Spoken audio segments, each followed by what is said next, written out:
没事。我这。Attention, bloquez la mer！ 请求批准还击。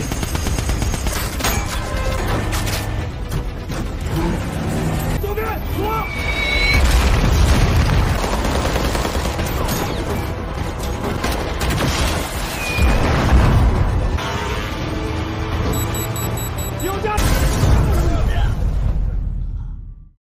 Halo guys, kembali lagi bersama Bangku Sinema.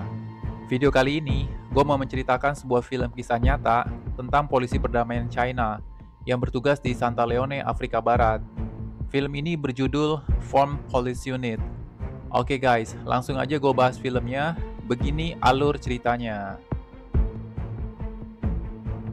Kisah ini diangkat berdasarkan kisah nyata yang berada di Republik Santa Leone, Afrika Barat. Sekelompok pemberontak yang anti pemerintah saat itu membuat sejumlah kerusuhan dan kekacauan di seluruh kota dan desa. Mereka memprovokasi dengan jalan kekerasan. Yang menolak berada di jalan mereka itu akan dibunuh. Ribuan orang sudah terbunuh oleh kelompok ini, dan jutaan orang telah menjadi pengungsi karena desa mereka telah dihancurkan. Pemimpin kelompok ini bernama Amir. Dia diduga melakukan berbagai kejahatan, termasuk perdagangan senjata ilegal.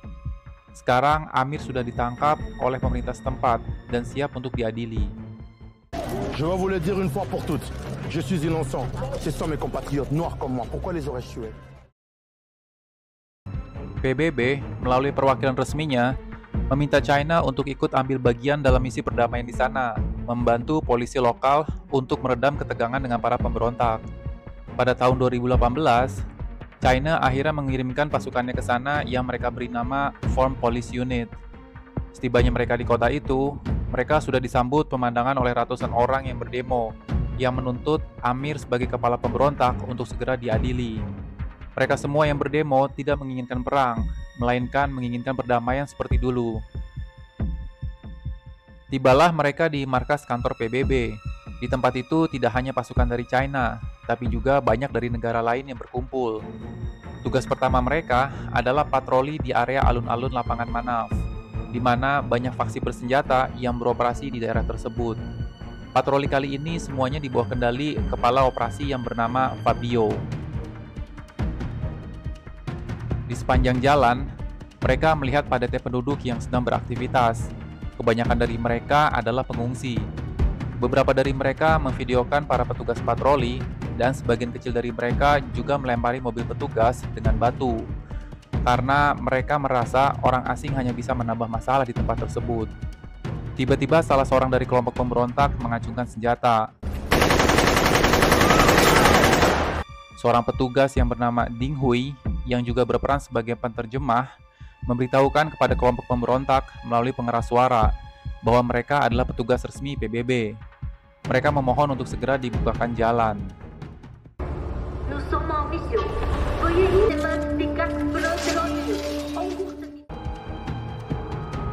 Saat mereka tiba di Manaf Square, seorang anak kecil yang bernama Lucas tiba-tiba mendekati mereka dan mengatakan bahwa ada seseorang yang akan membunuh dia dan keluarganya. Secara mendadak, anak kecil itu ditembak oleh sniper.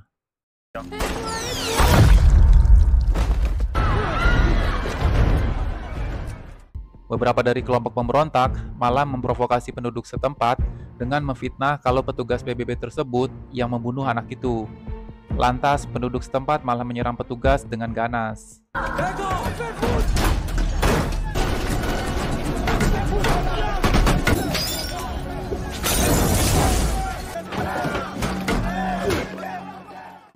Petugas yang bernama Yang Zhen kemudian memisahkan diri dari timnya dan mengejar sniper yang posisinya sudah diketahui.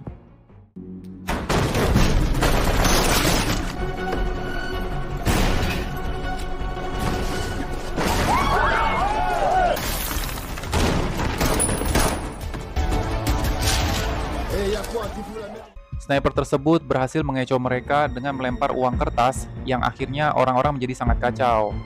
Saat sniper ini mengacungkan jari tengahnya ke petugas, Yang Zhen lantas menembak jari sniper tersebut. Mereka berdua lantas diusir pergi oleh kelompok pemberontak, dan beruntungnya mereka tidak dibunuh oleh kelompok itu. Kapten yang memimpin patroli tersebut terlihat marah kepada Yang Zhen dan temannya karena telah meninggalkan formasi patroli saat mereka mengejar sniper. Mereka melakukan itu tanpa ada perintah dari sang kapten, tapi mereka berdalih kalau sniper itu sudah membahayakan keselamatan mereka semua. Salah satu keluarga yang akan menjadi saksi untuk pengadilan Amir saat itu disembunyikan di suatu tempat. Mereka kemudian didatangi oleh anggota polisi China yang sudah menyamar menjadi warga kulit hitam. Salah satu ibu dari keluarga itu bertanya kepada Ding Hui, di mana anaknya Lukas yang hilang. Ding Hui mengatakan anaknya telah tewas tertembak oleh kelompok pemberontak. Lalu ibu itu mengatakan ia ingin Ding Hui membalaskan dendam untuk keluarganya. Amir yang saat itu berada dalam penjara kemudian bertemu dengan salah seorang tangan kanannya. Dia mengatakan bahwa sekarang dia berada dalam bahaya karena saksi mata akan dihadirkan dalam waktu dekat. Dia harus segera menyingkirkan pasukan perdamaian dari China, karena kalau tidak, Amir akan menyeret orang kepercayaannya itu masuk ke dalam penjara juga. Don't forget, you came begging for my help. Kemudian Amir meminta anak buahnya yang bernama Kuaka untuk mencari cara untuk dia bisa mengeluarkan Amir dari penjara. Vas-y. Je sais quoi faire. Tim 101 China menerima informasi dari kepala operasi Fabio bahwa ada kejadian penyanderaan di salah satu desa. Kapten 101 lantas bertemu langsung dengan Fabio dan meminta izin bergabung dengan tim lainnya untuk membantu membebaskan para sandera. Kelompok bersenjata menyandera 1 orang senator lokal dan 3 orang reporter.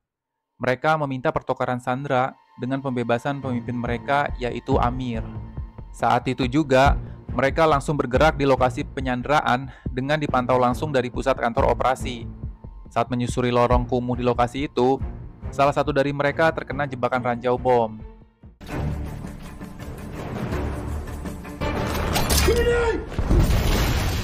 Mendengar suara ledakan tersebut, kelompok bersenjata lantas menyerang para petugas PBB dengan membabi buta.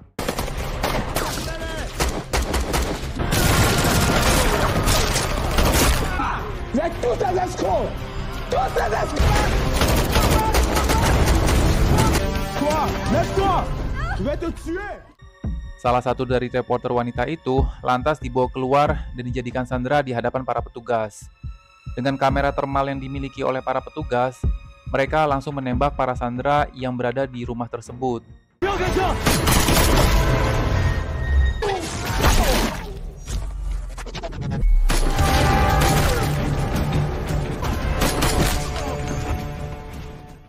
Seorang sandera yang berprofesi sebagai seorang senator, ternyata badannya sudah dipasangi dengan bom waktu.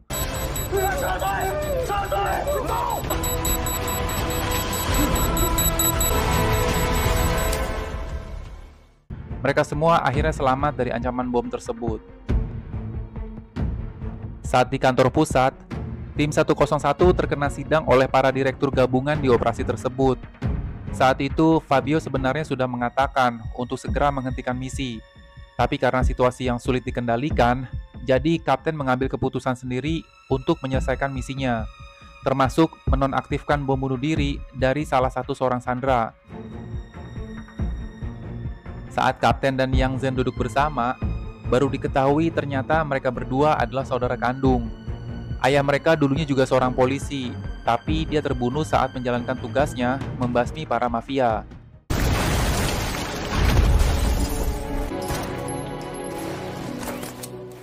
Setelah ayahnya terbunuh, Yang Zhen bertekad menjadi seorang polisi menjadi seperti ayahnya. Di hari berikutnya, petugas tim 101 ditugaskan oleh kepala operasi untuk membawa salah satu keluarga tersebut ke kota Tular. Mereka akan didaulat menjadi saksi saat Amir menjalani proses pengadilan. Tapi di saat yang bersamaan, mereka juga memprediksi akan terjadi badai besar di wilayah tersebut. Mereka semua harus siap menghadapi situasi ini semua. Saat mereka membawa keluarga saksi di dalam mobil, seorang ibu yang akan menjadi saksi itu mengatakan bahwa dulu kotanya adalah kota yang damai. Penduduknya rata-rata bekerja sebagai petani garam. Walaupun penghasilan mereka sebagai petani tidak terlalu besar, tapi mereka selalu hidup bahagia saat itu. Sampai suatu hari, orang-orang luar datang membawa narkoboy dan senjata. Mereka menyerang desa dan warga setempat. Banyak dari mereka yang akhirnya kehilangan tempat tinggal dan sekarang menjadi pengungsi. Saat mereka melintasi salah satu kota yang bernama Alkan, mobil mereka tiba-tiba diserang roket oleh kelompok pemberontak.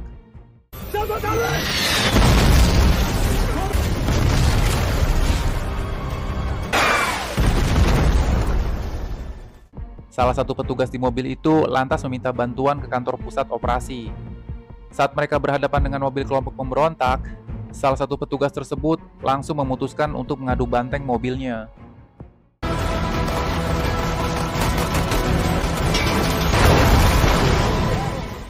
Petugas tambahan dari tim lainnya lalu segera menuju lokasi penyergapan.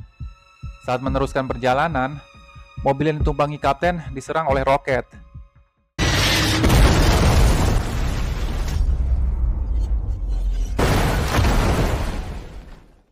Tim lain yang mengetahui hal itu langsung keluar dari mobil dan mencoba menolongnya.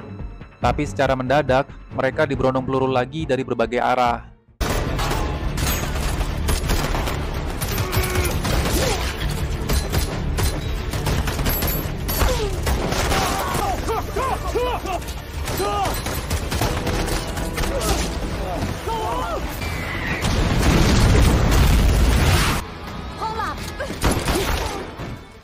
Satu persatu dari mereka berhasil dilumpuhkan, walaupun banyak dari para petugas juga terkena tembakan. Pasukan kelompok pemberontak kemudian datang lagi. Mereka kini semakin banyak.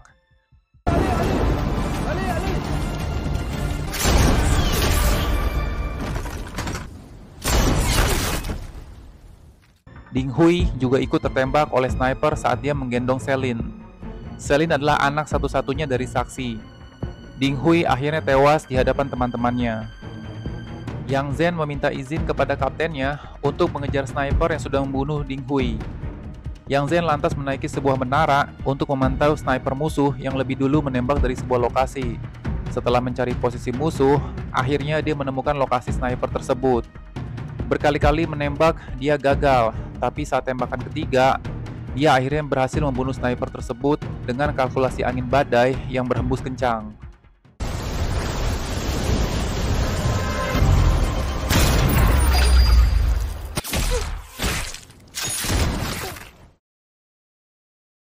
Mereka kemudian segera membawa para saksi menuju mobil lapis baja.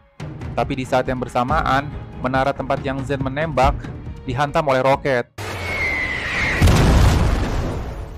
Yang Zhen akhirnya tertangkap oleh tangan kanannya Amir dan disandera oleh mereka. Kapten yang mencari Yang Zhen kemudian melumpuhkan mereka satu persatu.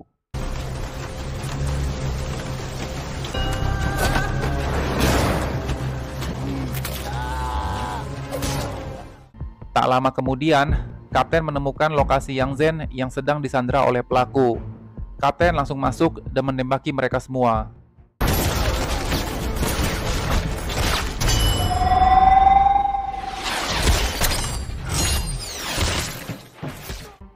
Saat mereka berdua keluar dari tempat tersebut, mereka berdua terkena tembakan. Peluru senjata mereka habis, nyaris saja mereka ditangkap oleh kelompok pemberontak. Sebelum akhirnya tim 101 beserta bantuan operasi udara gabungan datang untuk menyelamatkan mereka.